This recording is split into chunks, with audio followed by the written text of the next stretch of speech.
Good evening friends. তো আজকে ইভিনিংয়ে chowmein বানিয়েছিলাম, মেয়েকে দিয়ে দিয়েছি। তো এটা খেয়ে বলছি কেমন হয়েছে।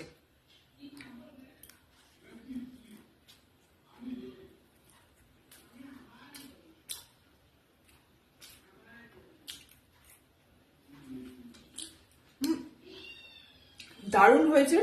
আলু, পেঁয়াজ, কাঁচা লঙ্কা, ডিম দিয়ে করেছিলাম চাউমিনটা, আর টমেটো সসটাও ফুরিয়ে গেছে। আর মশলা দিয়ে দিয়েছিলাম চাউমিন মশলা, আর একটু গোলমরিচ গুঁড়ো দিয়েছিলাম। দারুণ টেস্ট হয়েছে, এইভাবে বানিয়ে দেখবেন।